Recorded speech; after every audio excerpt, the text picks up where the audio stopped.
Bem, lição número 2, a parte de quarta-feira, o povo de Deus, como é o povo assim usado para a missão de Deus. Quando Deus deu origem à missão de salvação, ele precisou de representantes fiéis para dar a continuidade ao seu plano. Encontrou, por exemplo, Enoque, encontrou Matusalém, encontrou Noé, e assim Deus foi encontrando ao longo da história representantes ativos. Depois, com Abraão, Deus então resolveu estabelecer um povo que se tornasse, na verdade, os agentes da missão, a missão de salvação. Por isso, nós somos hoje participantes da graça divina, porque alguém se preocupou conosco e nos entregou a mensagem de salvação. Por isso, nossa missão hoje é também salvar almas. Ellen White escreveu no livro Obreiros Evangélicos, na página 27, o seguinte: Jesus disse na parábola, o campo é o mundo, Mateus 13, 38. Compreendemos com isso que essa declaração abrange muito mais do que os apóstolos fizeram. E nosso entendimento de o campo é o mundo é muito mais abrangente do que eles acreditavam. Por isso devemos nos tornar representantes de Deus na missão de salvação. Obreiros Evangélicos, página 27. No centro da África, a doença do sono estava assim assolando muitas vilas e muitos povoados. Muitas aldeias fazendo vítimas. Era uma espécie de uma epidemia. A mosca do sono, chamada tsetse, ela mordia as pessoas, inoculava ali uma bactéria, e essa bactéria dava febre, essa bactéria causava delírios e uma fraqueza extrema. A pessoa era levada aos postos de saúde, porque não havia hospitais na África, e a maioria morria. Milhares morreram da doença do sono. Uma jovem chamada Baqueri, ela vendo as mortes das pessoas, ela conhecendo Jesus, resolveu se tornar uma cooperadora da missão de salvação, pregando às mães e às crianças sobre Jesus. E assim, durante muitos meses, ela trabalhou nas aldeias, falando de Jesus às pessoas. Milhares aceitaram Jesus como Salvador. Mas um dia, Baqueri também foi contaminada com a bactéria da mosca do sono. Foi levada para um hospital. E mesmo ali, ela não deixou de pregar. A doença consumia lentamente, mas ela pregou a todos os doentes. Se arrastava pelos corredores para pregar o Evangelho às pessoas nas enfermarias, até que rendeu sua vida ao Salvador. Serviu ao seu Senhor e ao seu povo sem se lamentar, e se tornou um canal de transmissão da urgente missão divina. Assim, Baqueri, ela rendeu sua vida a Cristo, pregando o Evangelho. Pergunta número 4. De acordo com os textos de Gênesis 12 e Deuteronômio 7, qual era a missão que o povo escolhido de Deus deveria fazer a partir de Abraão? Como poderia demonstrar isso? O livro de Gênesis 12, de 1 a 3, diz o seguinte: Ora, o Senhor disse a Abraão, sai da tua terra e da tua parentela e da casa do teu pai para a terra que eu te mostrarei. Eu farei de você uma grande nação, e abençoar-te-ei, e engrandecerei o teu nome, e tu serás uma bênção.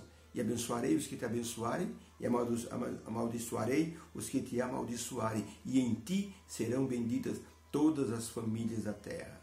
Deuteronômio 7, verso 6, 11 e 12, porque povo santo és ao Senhor teu Deus. O Senhor teu Deus te escolheu para que fosses o seu povo especial no meio de todos os povos que há sobre a terra. Guarda, pois, os mandamentos e os estatutos e os juízos que hoje te mando cumprir. Será, pois, que ouvindo estas palavras, esse juízo, você vai guardar, você vai cumprir. O Senhor teu Deus te guardará e fará com que a aliança e a misericórdia se cumpra como jurou a teus pais. Então, para a pergunta, o que Gênesis 12, 1 a 3 e Deuteronômio 7 nos falam sobre a missão do povo escolhido? Como deveria ser essa missão? Resposta: a missão do povo de Israel era para ser uma bênção para os outros povos. Deveria ser um povo santo, com uma missão santa para testemunhar do poder de Deus diante de todas as nações. O povo de Israel foi formado e chamado com um propósito definido e específico de serem, assim, agentes da missão de salvação.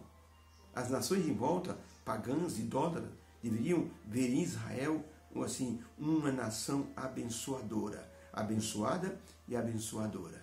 As palavras divinas para Abraão, você será uma bênção. e todas as famílias da terra serão abençoadas por você. Na verdade, Deus estava falando sobre o plano da redenção em Jesus Cristo. Por isso, quando chegou o tempo determinado, Jesus apareceu para realizar seu ministério, sua vida de ajuda aos pecadores, para sua vida de inteira disposição de salvação. Por isso, entregou-se, morreu, ressuscitou e então comissionou seus discípulos para levarem a mensagem ao mundo e subiu ao céu. Agora, o bastão dessa missão passou para a igreja remanescente. O propósito e o lema e a meta dessa igreja remanescente, levar o evangelho às pessoas que não conhecem, preparando um povo para a segunda vinda do Senhor Jesus Cristo. É uma tarefa grandiosa, que a igreja remanescente vai precisar do poder do Espírito Santo, como a igreja primitiva precisou.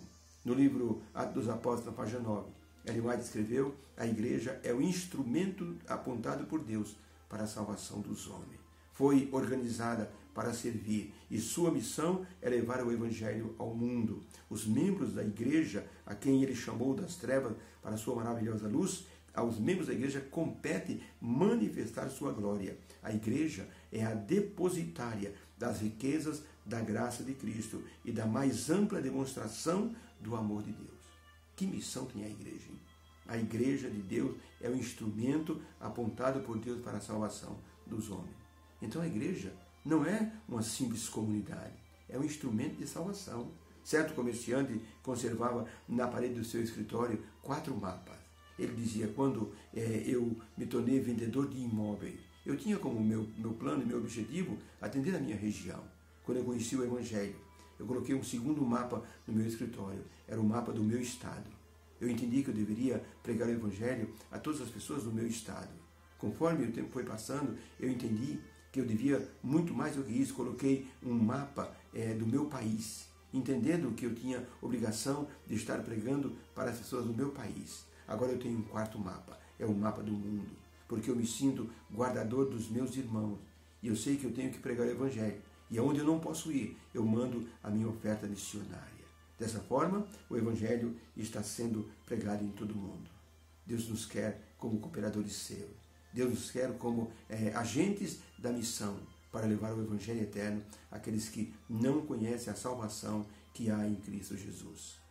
Você pode pensar, mas será que existe alguém que não conhece a salvação em Cristo? Por incrível que pareça, existe. Dos 8 bilhões de pessoas no nosso planeta, pelo menos uns 3 bilhões não sabem nada sobre Jesus Cristo.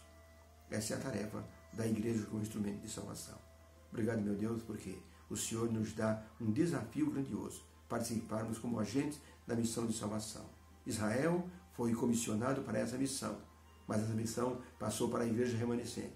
Nos dá, Senhor, então, o teu poder, para que essa missão seja cumprida através do poder do Espírito Santo, em nome de Jesus. Amém. Beijo no coração, fique com Deus, uma feliz quarta-feira.